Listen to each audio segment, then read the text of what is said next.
किसी भी जगह का विकास इस बात से आंका जाता है कि वहां पर रोजगार के अवसर कितने दिए गए, वहां के युवा क्या सोच रहे हैं और वहां का आम बाशिंदा जो है वो आखिर सरकार की उपलब्धियों के बारे में, सरकार की योजनाओं के बारे में आखिर क्या सोचता है। हमारे साथ इस वक्त बेहद ही खास मेहमान जुड़ गए हैं। हमारे साथ केंद्रीय मंत्री डॉक्टर महेंद्र नाथ पांडे जी मौजूद हैं और क्यों ना हम इनसे इसी पर बात कर लें, क्योंकि विकास की अगर हम बात करें तो इनके पास इतना भारी भरकम मंत्रालय, भारी उद्योग मंत्रालय है और इससे पहले भी स्किल डेवलपमेंट की बात हो तो उस मंत्रालय में भी रह चुके हैं, एचआरडी मंत्रालय में भी रह चुके हैं और तमाम ये तीनों ही मंत्रालय जिनकी हम बात कर रहे हैं ये सभी जो मैंने कहा रोजगार, विकास, इस एजेंडे को आगे बढ़ाने के लिए अहम माने जाते हैं। डॉक्टर साहब बहुत स्वागत है हमारे इस खास कॉन्क्लेव में। बहुत धन्यवाद आपका। जिस तरह से हम अगर शुरुआत आपके मंत्रालय की करें और हम पूर्वांचल की बात करें तो पूर्वांचल ये वो इलाका अब तक माना जाता था कि सबसे ज्यादा पिछड़ा इसे मानते थे और ये कहा जाता है आंकड़ों के आधार पर कि सबसे ज्यादा रोजगार पाने के लिए जो लोग हैं, युवा हैं, वो यहीं से पलायन करके जाते थे। आप अब इस बात को कितना सच मान रहे हैं कि अभी भी वो आंकड़े वैसे ही बरकरार हैं या आपकी सरकार केंद्र में और यहाँ डबल इंजन की सरकार कुछ उन आंकड़ों को कम कर पाई है? देखिए, डबल इंजन की सरकार ने पूर्वांचल को पहली बार मोदी जी की प्रेरणा और उनके प्रबल सहयोग से योगी आदित्यनाथ जी ने पहली बार उत्तर प्रदेश में एक अग्रणी स्थिति में लाके, पूरे उत्तर प्रदेश को लाके उन्होंने खड़ा किया और पूर्वांचल को विशेष करके। और देश में पूर्वांचल की जो अहमियत थी, बातें तो लोग बहुत करते थे, लेकिन पूर्वांचल को वो चीजें योगी आदित्यनाथ की सरकार ने और मोदी सरकार ने दिया, डबल इंजन की सरकार ने, उसमें मैं आपको आगे आऊंगा। आपने जो रोजगार की संभावनाओं की बात कही है तो विषय बड़ा महत्वपूर्ण है और सरकार उसमें लगातार प्रयत्न कर रही है। मैं अपने डिपार्टमेंट कंसर्न के साथ जोड़ करके बोलना चाहूंगा। अब जैसे मेरे डिपार्टमेंट में ऑटो फील्ड में दो तरह की पीएलआई स्कीम लागू हुई है, एक ऑटो इंडस्ट्री के लिए, एक बैटरी के लिए और फेम इंडिया की चल रही है। लगभग ये तीनों मिला के 54,000 करोड़ रुपए की परियोजनाएं। इसमें ऑटो फील्ड में हम 7.5 लाख एडवांस रोजगार दे रहे हैं, जो इंजीनियर ग्रेजुएट्स हैं ऐसे लोगों को। इसके संग कोरिलेटेड बहुत बड़ा रोजगार का सेटअप है जो लाखों लाखों में 13 प्रकार की PLI scheme, production link incentive scheme माननीय मोदी जी ने टेलीकॉम, टेक्सटाइल्स और ये कम्युनिकेशन, ऑटो, इन सब फील्ड में दिया है। यहाँ तक कि किसानों के लिए ड्रोन टेक्नोलॉजी तक के भी उसके लिए पीएलआई स्कीम में प्रावधान किए गए। तो 1,52,000 करोड़ रुपए की ये स्कीमें लॉन्च हो गई हैं, प्रोसेस में है, काम शुरू हो गया है। यह बहुत बड़ा रोजगार का सृजन करेगा। उत्तर प्रदेश में 1 डिस्ट्रिक्ट 1 प्रोडक्ट जो योगी जी ने एक अहम पहल की, उससे रोजगार के अनेक अवसर आए और मेरी जानकारी के अनुसार 25 लाख लोगों को उससे रोजगार मिला। वो स्कीम इतनी महत्वपूर्ण योगी जी की लाई हुई है हमारी उत्तर प्रदेश सरकार की कि भारत सरकार ने इस स्कीम को पसंद किया और अभी हाल के बजट में 1 स्टेशन 1 प्रोडक्ट करके उसी स्कीम का विस्तार दिया। और आपको याद होगा, आज से लगभग 3 बरस पहले लखनऊ में इन्वेस्टर समिट हुआ था। पहले की सरकार के भी लोग थोड़ा बहुत प्रयत्न किए थे, उद्योगपतियों के यहाँ जाते थे, चाय पी के चले जाते थे। यहाँ भारत के सभी अग्रणी उद्योगपति इंक्लूडिंग टाटा, महिंद्रा, बिरला, जो भी बजाज, सभी लोग आए खुद प्रेजेंट और 4,98,000 करोड़ के EMU हुए, जिसमें 3,00,000 करोड़ की परियोजनाओं पर काम शुरू हो गया। तो रोजगार का इतना बड़ा इंटायर सेटअप खड़ा किया गया है जिसका पूर्वांचल को सीधे सीधे लाभ मिल रहा है। पूर्वांचल के अंदर जो एक मैन पावर है, इस मैन पावर को पूरी इज्जत योगी आदित्यनाथ जी के कार्यकाल में, अवसर योगी आदित्यनाथ जी के कार्यकाल में मिला है। ये हम सबके लिए प्रसन्नता, संतोष और गर्व की बात है। डॉक्टर पांडे, जितनी आपने ये पूरा विस्तार से बताया, इतने सारे एजेंडे, थोड़ा सा अजीब लगता है कि जब अब कैंपेन 4 चरण खत्म हो चुके हैं और अब जब कैंपेन पूरे 3 चरणों के लिए पूरे अपने उफान पर है, ये तमाम मुद्दे तो कहीं दिखाई नहीं दे रहे और आप लोग क्या बता पाने में विफल साबित हो रहे हैं लोगों को, क्योंकि आपके जो विपक्षी दल हैं, विरोधी दल हैं, वो तो इन्हीं सब मुद्दों को आधार बना करके जनता के बीच में खड़े हुए हैं और आपसे सवाल पूछे जा रहे हैं। देखिए, उनके पास उनके अपने स्वरोजगार योजना के अलावा कुछ बताने लायक है नहीं। ये विपक्षी दल भारतीय राजनीति का एक लंबा दुर्भाग्य रहा है और उत्तर प्रदेश में 2002 में भाजपा की सरकार जाने के बाद जो 2017 तक का 15 साल का ये इन लोगों का कार्यकाल था, ये इनकी स्वतः स्वरोजगार योजना का सरकारी कार्यकाल था। मतलब सरकारों में आना, अपने लिए सरकार चलाना, अपने कुछ लोगों के लिए सरकार चलाना, समाज की तो उन्होंने सोचा ही नहीं। और उससे अलग ये दो कर्मयोगी लोग, मोदी जी और योगी जी, ये लोग समाज के लिए सरकारें चला रहे हैं, उसका लाभ मिल रहा है और उसके कारण हर तरह की समृद्धि है।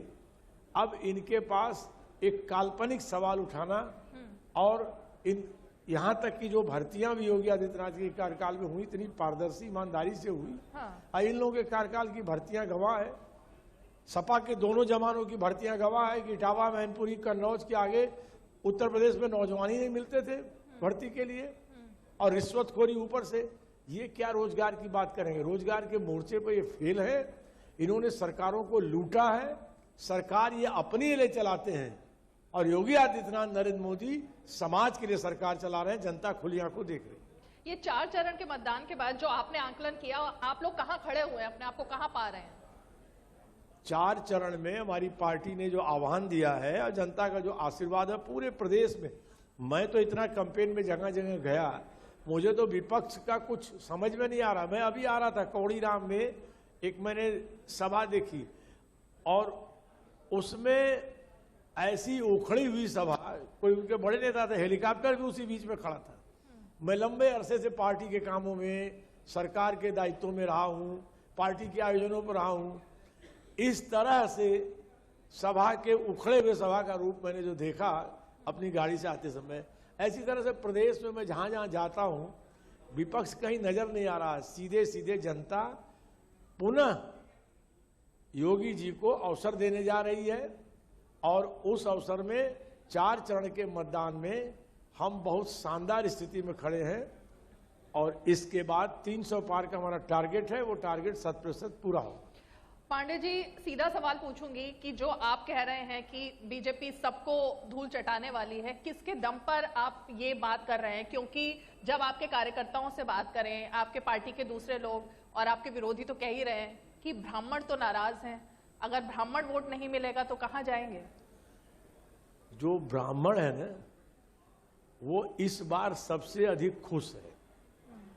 और मैं, अब आपने जब बात की, चूंकि अब मुझसे ये सवाल प्रदेश में पूछ ही लिया जाता है क्योंकि मैं भी एक ब्राह्मण कुल में जन्मा हूं, तो मैं आपको बताना चाहूंगा, ब्राह्मण हमेशा समग्रता में विचार करता है। ब्राह्मण सदियों से अपने को कष्ट में डाल करके लोगों की भलाई के काम किया। ब्राह्मण हर चीज देख रहा है, कैसे गरीब कल्याण योजना में, प्रधानमंत्री गरीब कल्याण में लोगों को आज 80 करोड़, दुनिया में आश्चर्य हो रहा है कि 80 करोड़ पॉपुलेशन को जो किस तरह लोगों ने भूखों नहीं मरने दिया, उसको हर समय अनाज, माने इस तरह की चिंता की गई जैसे कोई परिवार का मुखिया करता है। अनाज की चिंता की गई, कोरोना में इलाज की चिंता की गई, उसके बाद उसको घर जाने के बाद अगर लॉकडाउन है तो उसको अगर नमक, तेल और मसाला और सब्जी का पैसा नहीं तो उसके खाते में 1000 रुपया भेजा गया। जो 34 करोड़ खाते मोदी जी ने खुलवाए उसका लाभ मिला। तो ये जो सबके शुभ और भले की सोच है ब्राह्मण की, वो दिखाई पड़ रहा है। ब्राह्मण ने मंत्र दिया कि सर्वे भवन्तु सुखिनः सर्वे सन्तु निरामया। उस पथ पर यह सरकार काम कर रही है। ये लोग क्या कर रहे थे? इनका मेडिकल कॉलेज को सैफई में बना था। पूर्वांचल की बात करता हूं, पूरे प्रदेश की नहीं। प्रदेश में 36 मेडिकल कॉलेज हो गया, जितना सरकार ने, केंद्र और राज्य ने मिलकर बनाया। पूर्वांचल में हमारा ये मिर्जापुर में, गाजीपुर में, देवरिया में, इन सिद्धार्थनगर में मेडिकल कॉलेज शुरू हो गए। मैं जहां बैठा हूं इसमें एम्स की शुभारंभ मोदी जी ने किया और पूर्वांचल, तराई का बेल्ट, नेपाल से आने वाली तराई से जनित बीमारियों से ग्रसित लोगों के अनेक बीमारियों से मैं अभिनंदन करूंगा योगी आदित्यनाथ का कि जिन जिन बातों को 5 बार संसद में संसद सदस्य के रूप में वो उठाते थे, मुख्यमंत्री का अवसर मिलते हैं उसके संपूर्ण समाधान का उन्होंने प्रयत्न किया, जिसका एम्स यहां पर उल्लेखनीय उदाहरण उपस्थित है। ये सब चीजें समाज का हर वर्ग भी देख रहा, उसमें ब्राह्मण भी देख रहा है, और ब्राह्मण एक दूसरा भी विषय देख रहा है। उसने जो उपनिषदों में लिखा, वेद के सूत्रों में लिखा, कहां आप लोकतांत्रिक देश में भारत का चुना हुआ प्रधानमंत्री अपने हर संबोधन में वैदिक ऋचाएं, उपनिषदों की सूक्तियां, संस्कृत के सुभाषित, ब्राह्मण तो गदगद है। ये काल्पनिक लोगों को लग रहा है नाराजगी, क्योंकि उनको कुछ मिल नहीं रहा। ये सब विषय खत्म हो गया, ये सरजू के गंगा के पानी में कभी चला गया। सर्वाधिक समर्थन के साथ ब्राह्मण सौर समाज को जोड़ के भाजपा के साथ खड़ा है। डॉक्टर पांडे, अगर आपकी बात जो आप कह रहे हैं उसमें दम है, तो क्यों बार बार ब्राह्मणों के बीच जाके सम्मेलन करने पड़ रहे हैं? क्यों उनको मनाने की कवायतें पार्टी के तमाम टॉप टू बॉटम सारे लोग कर रहे हैं? कुछ डर है क्या? ऐसी छवि क्यों बन रही है? ना, इसका दूसरा पक्ष देखिए ना। हाँ। इस पार्टी में सदियों से ब्राह्मण जिम्मेवार कार्यकर्ता रहा है, और हम लोग केवल ये चुनावों में ही काम नहीं करते हैं, हमेशा एक्टिव रहते हैं। तो जब हम चुनाव लड़ते हैं, चुनाव लड़ाते हैं, तो हम लोग इतनी गतिविधियां करते हैं कि हमें प्रबुद्ध सम्मेलन, हमें समाज के सम्मेलन, हमें अधिवक्ता सम्मेलन, हमारे ही पास 17 प्रकार के प्रकोष्ठ हैं विभिन्न समाज की सोसाइटी के। किसी पार्टी में सब है ही नहीं, तो जिनके पास कुछ है ही नहीं, एक एक खानदान है, वो क्या सम्मेलन करेंगे? जिसके पास पॉलिटिकल सामर्थ्य है हमारी पार्टी के पास, इसलिए सम्मेलन करती है वो। चलिए, अच्छी बात है। ये बताया कि चंदौली, जहां से आप सांसद हैं, पूर्वांचल का ही इलाका, और पूर्वांचल की जब हम बात करते हैं तो पहले जो आपके सहयोगी रहे ओपी राजभर, स्वामी प्रसाद मौर्य, उनका कितना इम्पैक्ट अब आपके साथ नहीं है? तो कुछ टिकटों में जो चीज दिखाई दी, ऐसा लग रहा था थोड़ा सा डेस्परेशन में टिकट दिए गए उस समाज को लुभाने के लिए, कुछ उसका प्रभाव दिखाई दे रहा है कि कुछ पक्ष में जाएगा, नुकसान होगा, ये दोनों लोग जब साथ में नहीं है तो? अरे, बहुत अच्छा सवाल आपने किया। ये दोनों महास्वार्थी चले गए, भाजपा का भला कर गए। कारण कि ये दोनों महास्वार्थी अपने समाज के लिए कुछ नहीं करते थे, केवल अपने परिवार ने, बेटे, इसी समाज के लिए भाजपा करती है। राज्य भाजपा ने किया, सुहेल देव का स्मारक बनाया, उनके नाम पर ट्रेन चलाई, उनके नाम पर मेडिकल कॉलेज बनाया। मौर्य समाज में केशव मौर्य हमारे समाज के सबका काम करते हुए समाज की भलाई कर रहे हैं। ये दोनों तो खाली अपने बाप बेटे के लिए, हाँ, वहां भी जाके बेचारे परेशान हैं। हम लोग तो बेटे को टिकट भी दे देते मौर्य को, तो वहां बेटे को टिकट की भी बोनी नहीं हुई। तो ये इसका कोई फर्क नहीं पड़ने वाला। ये सारा समाज भाजपा के साथ मजबूती से खड़ा है। मैं अभी रायबरेली गया था, रायबरेली में जिस जगह इनका बेटा लड़ता था, बुरी तरह 2 बार हारा, जबकि पार्टी ने सहानुभूति से टिकट दे दिया था, वहां मेरा महामंत्री अमरपाल मौर्य शानदार वोटों से वहां जीतने जा रहा है। अभी स्वामी प्रसाद मौर्य तो अपनी सीट भी उसको बदलना पड़ा। तो वो तो सब, ओम प्रकाश राजभर मेरे ही संसदीय क्षेत्र में उनका बेटा लड़ रहा है शिवपुर में, जहुराबाद मेरा गृह जनपद है। दोनों सीटों से 10 मार्च के बाद रीमा जी आपको मैं फोन करके बताऊंगा, दोनों बाप बेटे बुरी तरह चुनाव हारने जा रहे हैं। तो कोई इम्पैक्ट आपके ऊपर नेगेटिव कुछ नहीं, फायदा हो रहा है। जो लोग, समाज के लोग, जो मोदी योगी की इन सभी वर्गों के, पिछड़े वर्गों की भलाई के कामों से प्रभावित हैं, वो खुश हैं कि आप लोग इन स्वार्थियों से मुक्त हो गए, और समाज में जो और अच्छे राजभर समाज के नेता हैं, और अच्छे मौर्य, वो उभर के आगे आ रहे हैं। ये समाज का भला हो रहा है। डॉक्टर पांडे, आप बाबा विश्वनाथ के इतने बड़े भक्त भी हैं, और हम सब जानते हैं कि कितना आप उनके उसमें विश्वास करते हैं। वहां से लेकर अयोध्या तक, चाहे राम मंदिर बनाने की बात हो, कॉरिडोर बनाने की बात हो, विश्वनाथ कॉरिडोर से लेकर के विंध्याचल कॉरिडोर, ये तमाम ऐसे मुद्दे हैं जिसको बीजेपी सबसे ज्यादा इस बार उठा रही है। अखिलेश यादव भी अयोध्या जाते हैं, और दूसरी तरफ सतीश चंद्र मिश्रा भी जब अयोध्या जाते हैं तो वो सब दावा कर रहे हैं कि रामलला उनके हैं। आखिर किसके है रामलला? क्योंकि जब कॉरिडोर की बात आती है या विकास की बात आती है तो बीजेपी उसको मुद्दा बनाती है, और इस चुनाव में तो देखने में आई रहा, इस फेज में। देखिए, बीजेपी को मुद्दा बनाने की इसमें जरूरत नहीं है। एक छोटा सा बच्चा भी सज्ञान होता है तो उसे मालूम है कि वंदे मातरम कौन बोलता है, भाजपा वाले। उसको मालूम है भारत माता की जय कौन बोलता है, भाजपा वाले। उसको मालूम है राम जी का जयकारा सभा में कौन लगाता है, भाजपा वाले। तो हमको मुद्दा बनाने की जरूरत नहीं है। ये जो स्वार्थी तात्कालिक है चुनाव में, हाँ, हम खुश हैं कि नैरेटिव हमने बदल दिया है। हमें संतोष है कि हम लोग जिन बातों को लेके चले, जो कभी राम मंदिर स्थान पर अस्पताल बना दो, वहां पर पुस्तकालय बना दो। एक नेता तो ऐसे थे जो जिनके आजकल के वो कारिंदा सतीश मिश्रा हैं, वो नेता बोलते थे वहां पता नहीं अब क्या बोलूं, अपने मुंह से बोलना नहीं है, ऐसा बना दो जो मनुष्य के नित्य कर्म में प्रयोग में आता है। वो सब बोल रहे हैं कि हम राम मंदिर इससे जल्दी बना दें, हम राम लला जाएंगे। तो हमें तो अच्छी बात है कि जिस पद पर हम लोग शुरू से दृढ़ता से चले उस पर ये लोग भी स्वीकार कर रहे हैं। जो मैं बुरा नहीं मानता इफ्तार पार्टी में जाना, लेकिन ये जो नेता सत्यनारायण जी के अपने घर में भी अगर कथा हो रही तो एक अध्याय नहीं सुनते थे। वो किसकी बात कर रहे हैं? अरे ये जो नेता भिन्न पार्टियों के, कांग्रेस, सपा, बसपा के, इन जनरल में बोल रहा हूँ। अच्छा। वो घर कभी नहीं घर में जाते थे। हाँ। कथा वार्ता में, पूजा अर्चना में, लेकिन इफ्तार पार्टी जाना नहीं छोड़ते थे। वे सब आजकल ये सब बातें कर रहे हैं, तो ये तो हम लोगों की सफलता है ना, हमारे एजेंडे पे वो चल रहे हैं। हम लोग इसमें कहीं कोई संकोच में नहीं है। अब मैं यहाँ एक बात जोड़ूंगा आपको। आपने ब्राह्मणों की बात कही। ब्राह्मण ने धर्म, अर्थ, काम, मोक्ष 4 सूत्र दिया जीवन में। हमने रोजी रोजगार भी दिया है, हमने इलाज की व्यवस्था भी की है, हमने आर्थिक समृद्धि भी की है।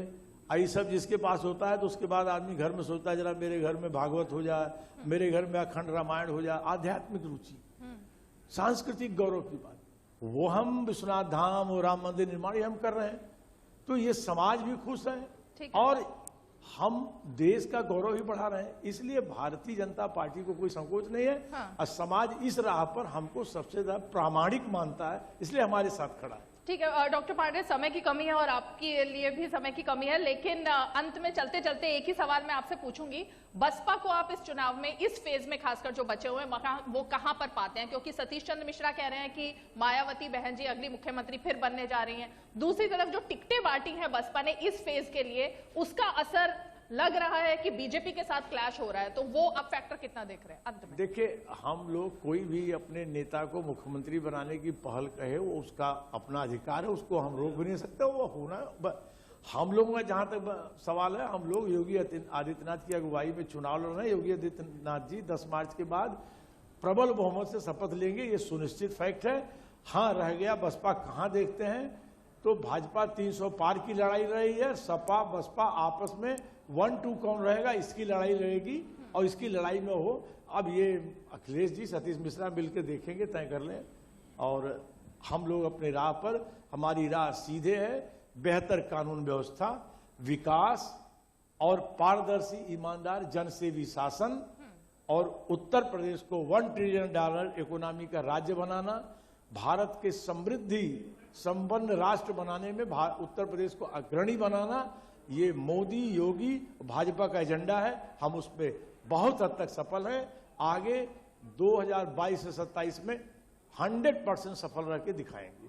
बहुत बहुत शुक्रिया डॉक्टर महेंद्र नाथ पांडे, जो सीधे तौर पर दावा कर रहे हैं कि बीजेपी 300 से ज्यादा सीटें पार करने वाली है इस चुनाव में, और खासकर विपक्ष कहां पर खड़ा है उसके बारे में भी इन्होंने विस्तार से बताया। बहुत बहुत शुक्रिया हमसे बातचीत के लिए। बहुत धन्यवाद आपका।